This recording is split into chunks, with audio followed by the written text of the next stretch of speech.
Welcome back to Thrive and Beyond. I know it's been a minute since I've done an episode, so I want to thank you guys for being longtime listeners and subscribers. And with us today, we have Armando Cruz.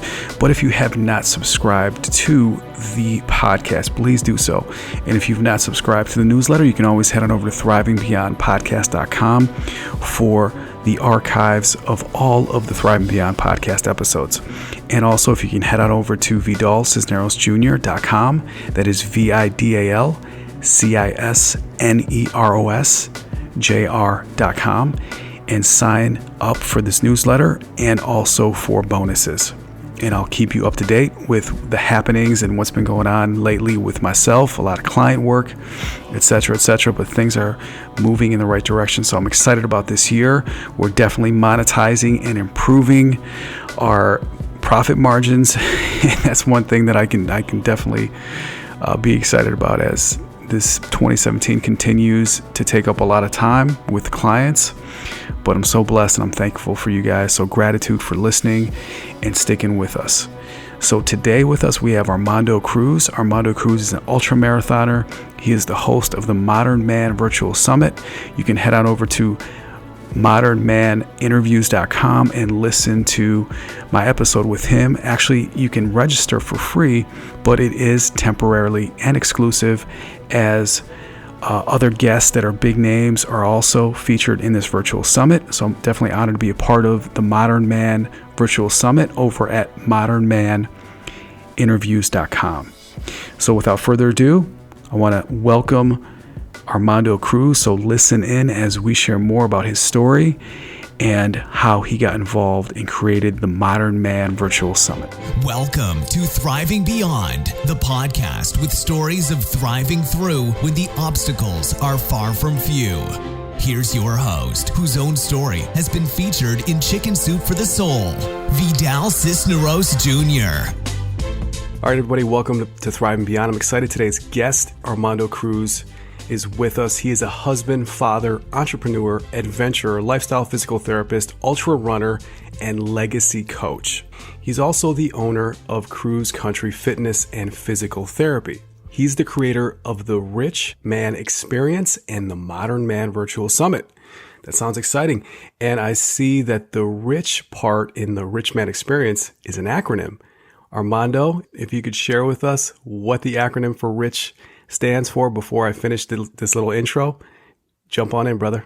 Sure. So R.I.C.H is a values-based approach. So R.I.C.H stands for respected, inspired, connected, and happy. And so the R.I.C.H Man Experience is something, it's led by those four principles: respected, inspired, connected, and happy. And it just helps as a great starting point and guideline to drive men to show up as the greatest versions of themselves. Man, I love that so much. Rich, inspired, connected, and happy, especially the happy part. So here we go. Armando has also climbed mountains, has ran over 50 miles in a day in the swamps. Holy cow, I'm gonna have to ask you about that one. He's also lived out of his car and has rollerbladed and surfed in hurricanes. He's definitely an adventure seeker, and his biggest adventure has been fatherhood. I can definitely relate. And Armando is the proud dad of 3 amazing children and has been married for 10 years. Awesome.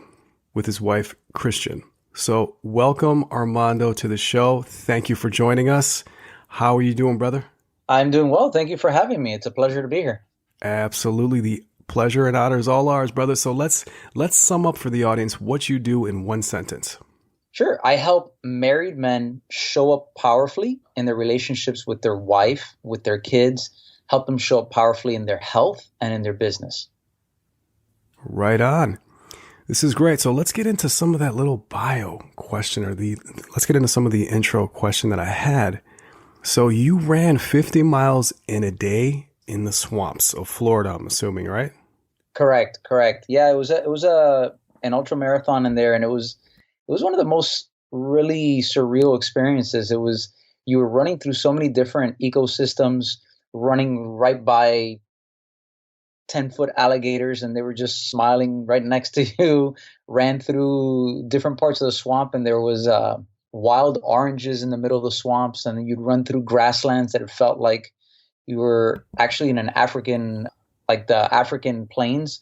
You felt like lions were peering through the grasses waiting to pounce on you. It was a really amazing experience that I never expected to find here in Florida, even though I was born and raised and done a lot of adventurous things here. It was a really awakening and kind of reinvigorated my love for where I live. Awesome, brother. It sounds like you are an adrenaline junkie. Is that correct? Because I definitely am one. You know what? I would instead of say adrenaline junkie, I would call myself more a connoisseur of experiences. And so, Right on. stepping into high adrenaline situations helps to amplify any experience. So, from that perspective, yes, I will welcome adrenaline-filled experiences. Well said. I am all about the amplifying any kind of experience, especially magic moments, amplifying them to that highest level where they are memorable and people are like, wow, that's incredible. That's amazing. So let's get into your morning ritual. Now, you are very much into fitness, correct? Correct. So what is one of the morning rituals that you implement, Armando, in your daily routine that gets you fired up, brother? Well, I would probably say it's a combo because what I focus on are what I call my meds, minimal effective dose to greatness, if you want to call it that, or to showing up as powerful as possible. And for me, I've chosen to do 6 very minor things that help keep me and prep me, I guess, optimally. Number 1 is I do a special meditation that I created. It's called Sanctum Tuum. It's very simple. It's just basically breathe your breath. You breathe your age in breaths. And I do it every single day. So I'm 36, so I take 36 breaths of just focused time. Sometimes I take more. Then I do 10 minutes of movement every single day. Now, this is focused movement. And notice I didn't say exercise. I said movement because I define movement, or the way I look at movement, is something that heals, excites, re-energizes, and leaves me better than I started. And so some workouts do that, but not all workouts do that. And so every day I'm sure to make sure I do my 10 minutes of movement, which could be separate than my actual workout. And then I write at least 50 words every day. That's just focused on me kind of putting some thoughts and sharing message. I read at least 5 pages every day. I make a video every day, and I reach out to 3 people every day. Those are the 6 things that I do every single day, no matter what. Man, those are some very powerful rituals you have. I don't even know where to start. Which one for you is the hardest to implement? And then I'll ask a follow-up question. Hardest to implement, the ones that I get through the quickest are the meditation, the movement, and the reaching out to 3 people. The ones that kind of take a little bit more time are the videos and the writing. The video I find easier. I get up on any stage, I'll get in front of a video without a problem. The writing is the one I would probably say is the most difficult. This is good stuff for you guys listening for Thrive Nation. The writing is so important. It brings clarity to everything you do. It's that intention. There's something about our brain that wires up text differently and wires up when we write and read something. That's why reading and writing to our children at a very early age is going to have their brains synced up on a higher level than not doing that stuff. And also classical music. So I don't want to digress from these great points, but Armando, you also mentioned that fitness is something that's very important. And you mentioned breath and you mentioned breathe. And you said the amount of years that you are, your age, that's how many breaths you take. So imagine when you're 60 something. So is there a time limit for when you're taking these breaths, or is it just breathe deeply? Because I really want to help our listeners dive into how this takes place. Okay, so the basis behind it is the following: is how can you create rituals that allow you to win at your worst? And if you will just work with me with this, very often people create these rituals that the stars have to align in order for them to actually be able to succeed and do them. And the problem that I see is, or let me rephrase that, where I find that the most value comes in is through the consistency. And so I'm of the belief that no one workout is going to make the difference, but it's the aggregate and the daily consistency of you doing this and investing the time and the mental space and the movement component in yourself on a daily basis. It's the practice of it that's going to actually get you there. And so I've set up my life and my rituals so that I could win even at my worst. And so the way I view it is, like meditation was something that I never did. It was very, what's the word I'm looking for? Intimidating, because there's a lot of story and belief and weight behind what meditation is. A lot of times people think, you need to achieve this state of nirvana, that you need to be floating off the ground in order for it to be worth something. And so there are days that I am not completely synced in and I just breathe and I'm like, all right, I checked it off the list. But what that does is that it holds the space so that tomorrow, when maybe I'm not as in a hurry or not as flustered, I can sit with it and I can go deeper in it. But if you stop the consistency, if you stop one day, it gives you an excuse to stop the next day. And so for me, some days form as space holders, other days are formed to go deeper and deeper. And, as you start stretching and building that, you'll find that your progress continues to improve and you get better because you've developed that habit. Absolutely. And for my friends listening that understand deep work and how it operates, deep work happens through consistency. So once you gain that momentum daily, you're creating this neural pathway that is deep, right? So think of a vinyl record, right? Right, Armando? A vinyl record has many grooves on it. Now, that needle on that vinyl record is going to fall into the deepest groove. So the more you do it, the easier it is for that needle / your habits, your physiology, everything is going to just fall right in there, hands down. So this is very important for getting into that deep workflow state. And that's why writers and people that run marathons consistently, they have this other level of clarity because of those actions, because of those habits. So I love this. All right, not to digress, but just giving some listeners more value than what they expected. So let's get into your toughest life storm that you faced, Armando. If you could paint that picture for us. And Sure. The premise is that give us the global view. So imagine that you're in a plane high above. Give us the 30 to 40,000 elevated view of what you were experiencing, and then bring us down to that daily curbside view of how it felt, how bad it was, so we can really encompass what you were going through. Okay, sure. So imagine feeling trapped in your own life, right?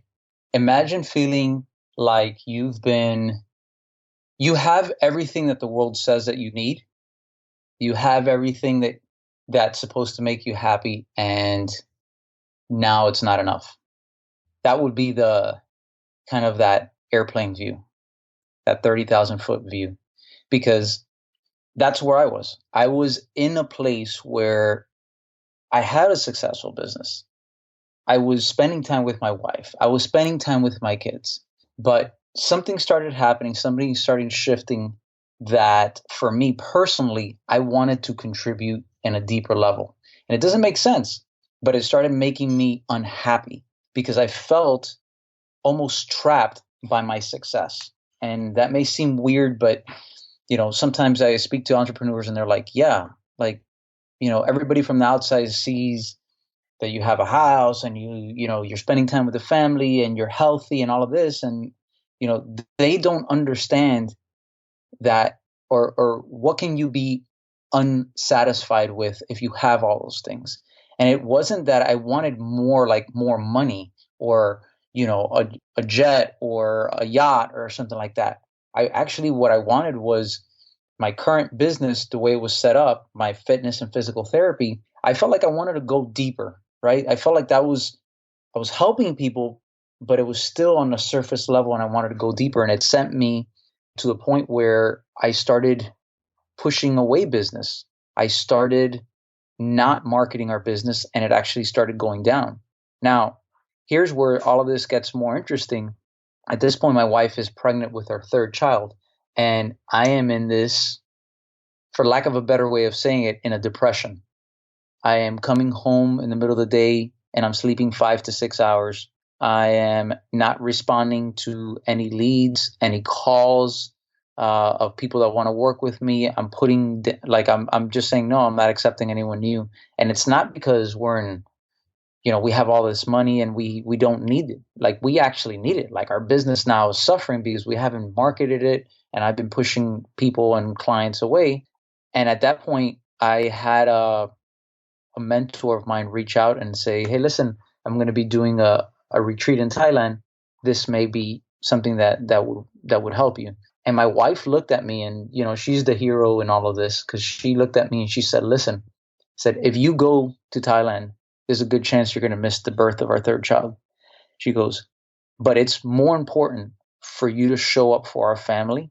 It's more important for you to come back and feel renewed and feel like, hey, I'm ready to tackle this on, because our third one is coming.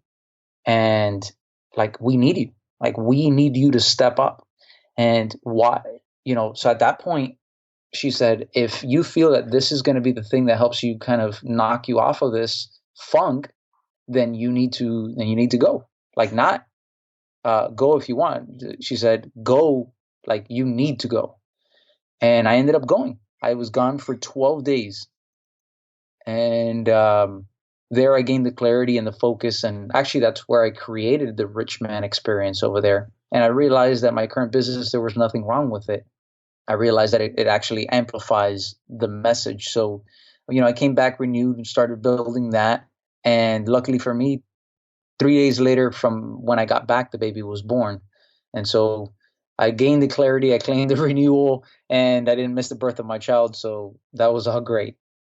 This has so many things encompassed in this story that I really want to hit home hard on the fact that so many entrepreneurs, so many type A's, so many fathers, providers, fixers, brand builders, whatever it is that you are a seeker of peak performance, okay? You want to be the number one person in that spot, in that field, that you want to reach a title. We get obsessed. We get absolutely type A obsessed because that is the mentality that we are given. It's just something that it's given to us generationally, whatever the case may be. It's a belief that we have to hustle hard, that forget about time with the family, forget about this, forget about watching TV, blah, blah, blah, blah, blah. Now, I don't want to get on a rant because I feel one coming on, but serving, right? Serving the people that matter the most and believing that there is another way. Let me step back. Let me re-energize. Let me re-evaluate the situation, because it's about to get, 1, 2, 3x harder with another child, obviously, as a lot of families go through this and they want bigger everything. Now we got to get a bigger house. Oh, we got to get a minivan. This is coming from an ex-married man. So I completely understand this thinking and this lifestyle. But here is where the imprisonment just takes it to another level and the walls just start coming in, is when we feel there's no other way. And there is. Armando just said it. Go on a retreat. Have your significant other stay on board with you. And if they don't agree, find that middle ground where you agree, you negotiate, and you figure out that there is another way. We can do both. We can have a successful business. We can have a certain amount of money, a certain amount of lifestyle, without sacrificing the quality time that we all deserve with our families. And for so many years, Armando, I lived that way. I traded my quality time for overtime. Now, I'm going to let that one sink in. I traded quality time for overtime. Listeners, is that you? If that is you, you're going to want to listen to the rest of this episode, because we're going to give you some action steps to get over that paradigm that is controlling and imprisoning your life. So thank you so much for sharing that and being transparent, Armando. So what was the aha moment in that? Because you said a couple of them, but I want to hear, and Thrive Nation wants to know, they're on the edge of their seats right now. What was the one aha moment that you could say that definitely shifted you into this place of abundance and opportunity? And yes, you can have this and that. You can have both. For me, I would probably say was getting the clarity around my value system and getting the clarity around how I wanted to operate. See, part of this was a disturbance in my identity. For years, I created the person, the business that I wanted, like Cruz Country Fitness and Physical Therapy. From high school, I knew what I wanted to do. I knew there wasn't a clear path. I created the path that I wanted, the person that I wanted to be. And when I realized that I wanted to go deeper, I didn't have an answer to that. I didn't know how to do it. And so what shook me was not the business, but now who was I at this point? I had created a vision and a person, the person that I thought I was, based around this lifestyle and the way I served, that now was gone because I wanted something else. I wanted to go deeper, and it didn't really allow it. And so when I went out to Thailand, my mentor, my coach, helped guide me to gain a greater understanding of my values, which helps solidify the actions and the reasons why I take the actions that I take. And so now it doesn't matter what life throws at me or what I decide to do. Basically, all I need to make sure is, do they align with my values? If they do, then I can go full steam ahead. If they don't, then I need to revisit it, either approach it in a different way or abandon it altogether. So the power that being clear on the power of your values makes all the difference. Well said. Absolutely. The values carry our compass. That's where our compass is. Our North Star is determined by our value system. So was there a mantra, Armando, or a prayer or an affirmation that you really resonated with and you carried it with you throughout some of the beginning of the transition phase of this? I would say just a mantra that I've held deep, like my entire life, especially since when I started training and being competitive in sports, was one more step. Right? There's a direct correlation to the running, is that, when you think you can't, just take one more step. And when you think you can't, take one more step, and, just continue to press forward. There's more than, your body's probably capable more than what your brain is probably telling you right now. So just take one more step and see where that takes you. And the beauty about that is, the second you take one more step, you have a completely different perspective than before, right? Just moving an inch further gives you a little bit different perspective, and a little bit different perspective. And perspective allows you to gain more clarity, and clarity gives speed, and speed brings about the results, I think. Absolutely. I agree with you 1000% on all of that, Armando. And it is so simple for us when we find that clarity. It's like, oh my God, I knew this all along. Why was I not focusing on it? Well, I'll tell you why, Thrive Nation, why we don't focus on it. Because we live in an over inundated, motivational, cliche, oh, it's got to be complex. I can't figure it out because I need to know the algorithm and all this other nonsense, right? And it's simple. It is so simple. You said it right there. Take it 1 inch at a time. If it is that bad, if it's that horrible for you to be uncomfortable, then take it 1 inch at a time. Then that inch grows to a step, 2 steps, 3 steps. You keep going. The unknown is scary, but guess what's scarier is staying depressed. Right, Armando? Definitely. So I love this. This is a great episode. I love where we're heading. So what's the best advice? And you've mentioned some of the advice from that mentor, but if you could give us some more advice as you were progressing in your journey through this transition, as you're creating this new value system, as you finally found that place of clarity and you put your stake in the ground and you said, oh my God, I'm here. Like it isn't guessing anymore that I think I'm there. I'm here.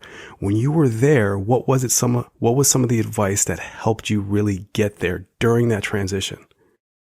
I'm gonna give you three. And I know you asked for one, but I'm gonna I'm gonna take the creative license here. Number one, with my parents, right? So my parents have always instilled, do what you love, which is why I created the business and the life that I wanted, because I really took that to heart and said, there's no point in doing something. In other words, there's no point in being stuck in a job or being stuck doing anything that you don't love. Sometimes you will do things that you don't love, but those could be temporary. But if you're going to do something for your life, might as well do something that you really love. The second one it's called Hebb's Law, which is whatever gets fired together gets wired together. And so I wanted to create experiences around my life and be surrounded by people in my life that would help fire and elicit the experiences that most served me and my family the most, and allowed me to do the same for the people around. And so again, do what you love, and what gets fired together gets wired together. And the final one is a Maya Angelou quote that I essentially live by, which is, people will forget what you say, people will forget what you did, but people will never forget the way you made them feel. And I've experienced that in many occasions in my life, and I feel that being able to do that for others is probably one of the greatest gifts that I could give, and it's one of those things that really drives me. Man, this is good stuff for you guys. If you're not taking notes, if you're in your car, definitely pull over, take some notes, or just subscribe and download this episode, and you'll have it there for a long time. So just to highlight some of those points, do what you love. So second point, what gets fired together gets wired together. I love that. And then what I took from your third point was contribution. Contribution is one of those 6 human needs that gives us fulfillment to that 10x level, right? Definitely. This has been an awesome episode. So if you could give our audience 2 to 3 steps that they could take right now to overcome any depression, what would those 3 steps be, Armando? I would say the way I assess and look at things is with these 3 simple steps: define, refine, and align. What does define mean? Define is actually really understand what it is that's actually happening, right? So whether it's what somebody else is saying, what you're actually feeling, define what it is. Like, be very clear on what it is. And then when you're looking at refining, really understand what it's not. Okay? Sometimes it's difficult to put a finger or put the pulse on what something is, but you can get started on what it isn't. So I'm feeling depressed, or I'm struggling over this, and I'm really like overwhelmed, but you can't figure out why. Well, figure out what's not causing it. Oh, it's not, my wife, or it's not my boss. It's not this. It could be these other things. As you start painting a picture of what it's not, it helps to give a little bit more clarity of what it is. And so when you're very clear on what it is and what it's not, then the third step, which is align, which is, how do you know that you're actually doing it? How will you know that you're actually moving forward? How will you know that you are no longer depressed? What would you feel? What would you say? What would you act like? Who would you be with? Those are the kinds of things, because sometimes we only do part of that. You say, oh, I'm defined. Okay, well, I'm depressed. Okay, well, by the way, there's also, I've always grown up with the thinking of, hey, if you want something bad enough, you figure it out, right? Like, if you're depressed, it's because you want to be depressed and not. That's changed over the years.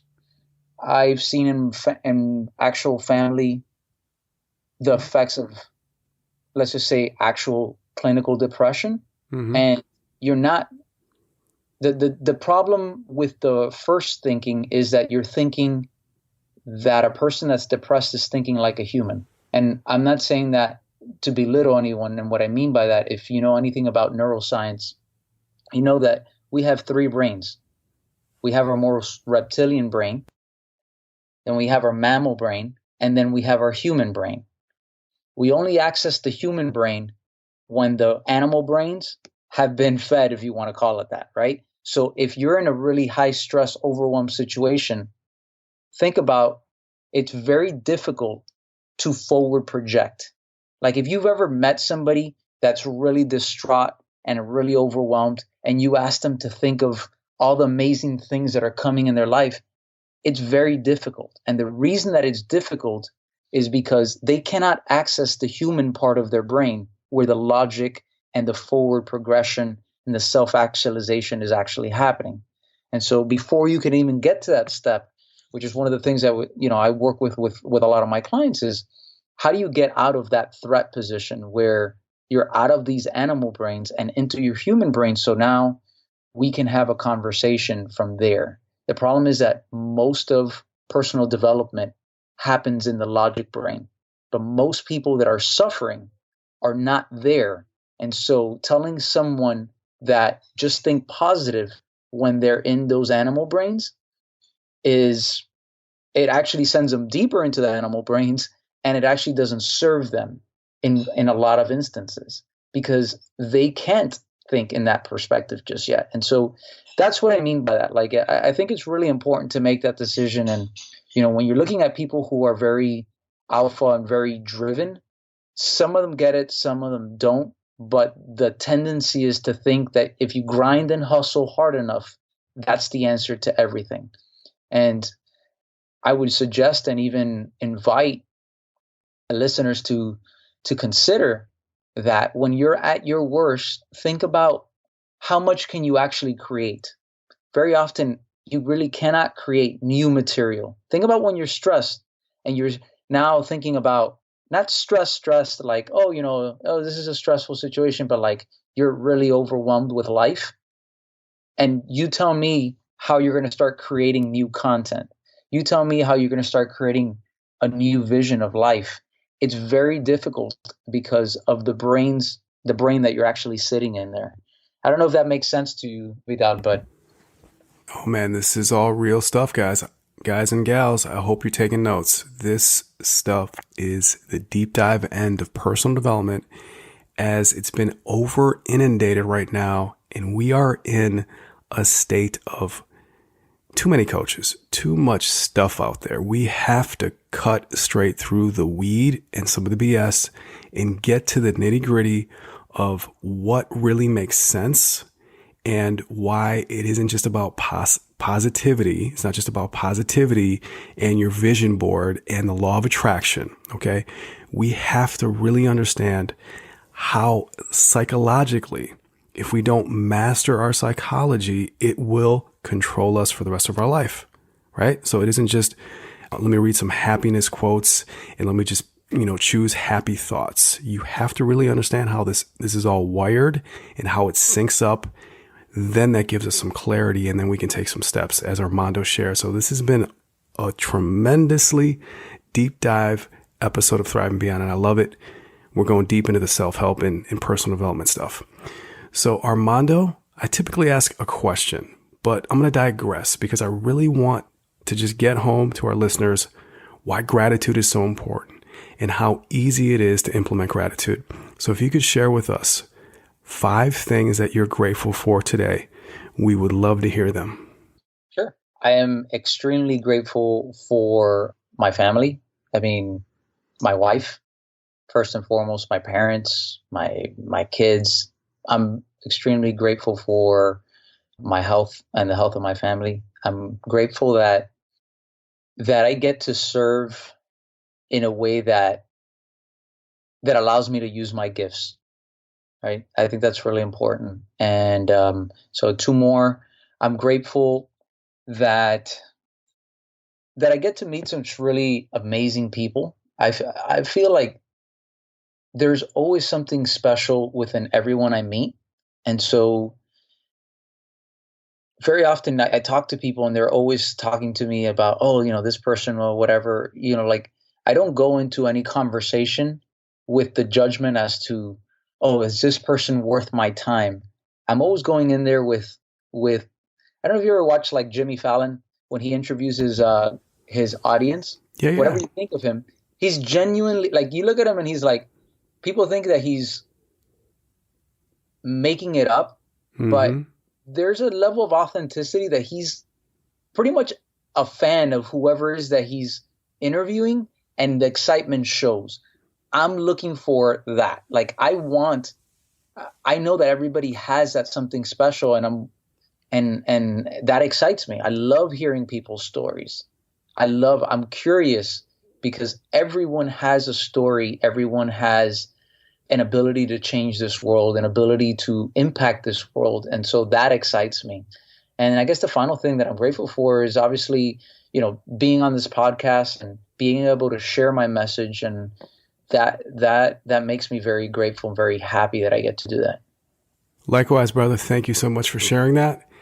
And yes, I'm grateful for curiosity. I am the same way. Curiosity has given me so much juice in life because I want to hear people's stories. I want to have a platform like I have now currently with this Thriving Beyond podcast to help others learn about others, learn about their stories. And I'm curious. I want to know what is it that makes that person that I'm interviewing them. And it's always their story, right? So this is great stuff. And I thank you again, man, and your family and brother.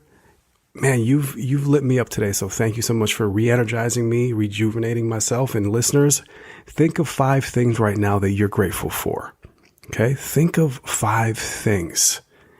How easy is it to come up with 5 things? Our mind wants to complicate it and say, I can't really find anything. Go basic, simple. You breathe. You have how many atoms inside your body that are vibrating. Okay, how many times does your heart pump per second, blood through your veins? Be grateful for the little things. The big things are going to be 10x bigger for you when you focus on them. But first, focus on the little things. Can I jump in for a second? Absolutely. Quick? So there was a while back ago, I started this thing called the Daily 50. It's not up or anything like that right now, but I did it basically with a group of clients, and just I shared it online for a while, and people always talk about 5, and I decided to kind of push the boundaries of that, and it's called the Daily 50 because the idea was that you would say not write, but say 50 things that you were grateful for. But the story behind it is, we know that we have a lot to be grateful for. But it was interesting because the first time I tried it, it took me almost 2 hours to come up with 50 things that I'm grateful for. Yes. Because I got stuck at about 10. And logically, it's like, logically, it doesn't make sense because you get into a rhythm and you're like, after like 10, 15, it got actually really difficult. I'm like, well, what else is there? What else is there? Right. And I'm like, I know there's more things, but I can't figure them out. And what started happening, what I realized was because of the way our brain works, we take things and we group them. And so instead of saying, I'm grateful for, we just group things. I'm grateful for my job. I'm grateful for my family. I'm grateful for my health. I'm grateful for my marriage. Okay, so you go through all of those things, but then you get stuck at about 15. Like if people try it, they're going to get it's going to start getting difficult at around 15. And what I found was that it helped me break it down to exactly what you're saying. Start going micro. Take these groups and blow them up and really go deep in them. Well, what about your job are you really excited? Like, what about your job are you grateful for? Are you grateful for that coworker that smiled at you today when you really needed that smile? Are you grateful that you have a well-lit area? Are you grateful for your boss that's understanding? Are you grateful for whatever, that you get to help these kind of people? Like, really go deep with it. And what you start finding is that what that helps you do is to start building an acuity for looking for gratitude in the small things in life. And it starts adding up. So now you become more aware of your surroundings, and you become that much more engaged in gratitude as you're living your life, because you're looking at it with that precision of the micro. Does that make sense? Absolutely. Perception, perspective is everything. It creates our reality. So exactly what you said, it shows us what we've been ungrateful for in an indirect, delightful way. Right? just to encompass it, it just lets us, it beats us across the head. Like, dude, you have been an ungrateful sack of, you know what? Holy cow. Look at everything, like you mentioned, at the micro level. And this is what I love when I take my clients through this actual exercise, but I start them off at 200. And then they're coming back to me and they're like, well, how did you do it? And I go back to the micro level. Okay. I learned how to walk, crawl, ABCs, each letter in the alphabet. You see how easy it was right there when I said each letter in the alphabet. Right. Bingo. So when you take it to that level, then everything becomes a state of, holy cow, I'm excited about it, because that took work. And because society, culture, blah, blah, blah, blah, blah, has us programmed to focus on the negative, and especially through the educational system, that's all we do is we give the 1 out of 99% wrong more weight than the 99% we got right. And that is a huge problem. If you can see it right now, that it's a pretty huge problem, right, Armando? Yeah. Yep. So this is how we sync up and we get on the right side of our psychology, where we control it intentionally, but we have to understand our psychology. When we understand the 6 inches between our ears, then we're going to have that life of fulfillment that we've always wanted. So this has been an exciting episode, and thank you, Armando, for joining us. As much as I'd love to keep going, we're going to have to continue this hopefully on another segment. We'd love to have you back. And gratitude, brother. I'm gratitude grinning, and I'm lit up, because this has been another episode of Thriving Beyond. So as always, keep going, keep growing, and keep on thriving, because heck, you already know, you know more than I do, that it's way better than surviving if you've been a long-time listener, and thank you for subscribing. Until next time. Thanks for listening. For recaps and to claim bonus gifts, head over to thriving beyond podcast.com. Keep thriving.